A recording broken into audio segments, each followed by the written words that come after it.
भूमिका और समुद्रगुप्त का प्रारंभिक जीवन।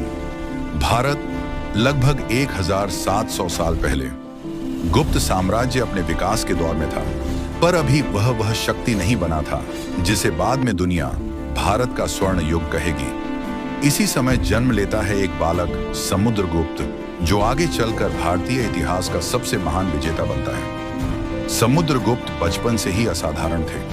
युद्ध कला से लेकर बुद्धिमत्ता तक हर गुण में वे राजकुमारों से अलग थे। धनुर्विद्या, घुड़सवारी, तलवारबाजी, इनमें तो वे निपुण थे ही, पर साथ ही संगीत और वीणा वादन में भी अद्भुत दक्षता रखते थे। उनके पिता चंद्रगुप्त प्रथम जल्दी ही समझ जाते हैं कि यह बालक आगे चलकर पूरे भारत को बदलने वाला है। उत्तराधिकार की लड़ाई और समुद्रगुप्त का चयन। समय बीतता है और चंद्रगुप्त प्रथम वृद्ध होने लगते हैं। सवाल खड़ा होता है, गुप्त साम्राज्य का अगला उत्तराधिकारी कौन होगा? कई राजकुमार मौजूद थे, कई शक्तिशाली कुलों की दावेदारी थी। राज्य के भीतर राजनीति, ईर्ष्या और कूटनीति की हल्की आंच महसूस होने लगी। परंतु चंद्रगुप्त प्रथम जानते थे, साम्राज्य को आगे ले जाने वाला केवल समुद्रगुप्त ही है। उन्होंने सबके विरोध के बावजूद समुद्रगुप्त को अपना उत्तराधिकारी घोषित किया। इस निर्णय से कुछ राजकुमार नाराज हो गए, कई ने तो बगावत भी की, पर समुद्रगुप्त ने अपनी वीरता और रणनीति से सभी को शांत किया और साबित कर दिया कि वह सिर्फ राजा बनने लायक नहीं, बल्कि एक विशाल साम्राज्य को संभालने के योग्य। हेल विजय अभियान का आरंभ, आर्यावर्त की दिग्विजय। अब समय था समुद्रगुप्त की वास्तविक शक्ति को देखने का। उसने उत्तरी भारत, जिसे आर्यावर्त कहा जाता था, की तरफ अभियान शुरू किया। यह क्षेत्र राजनीतिक रूप से बेहद जटिल था।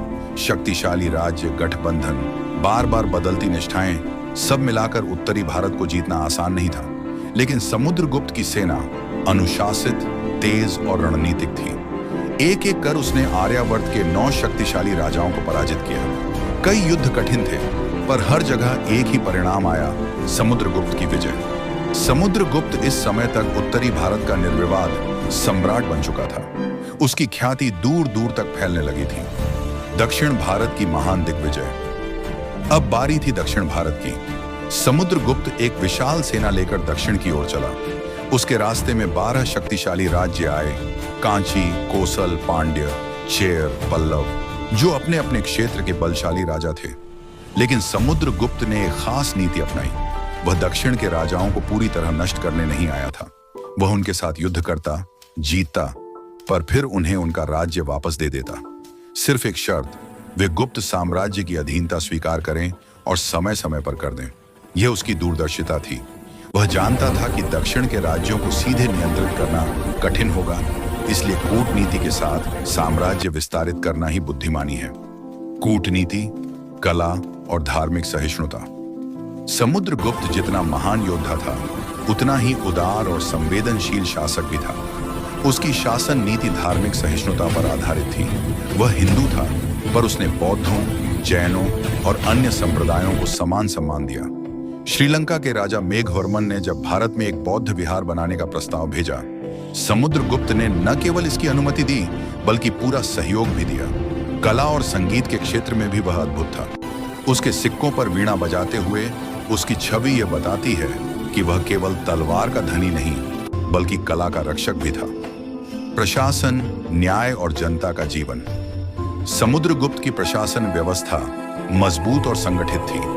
साम्राज्य को छोटे छोटे प्रांतों में विभाजित किया गया था, जिन पर योग्य अधिकारी नियुक्त किए जाते थे। नियमित कर व्यवस्था, व्यापार को बढ़ावा, किसानों के लिए सुरक्षा और एक प्रभावी न्याय प्रणाली, इन सब ने गुप्त साम्राज्य को स्थिर बनाए रखा।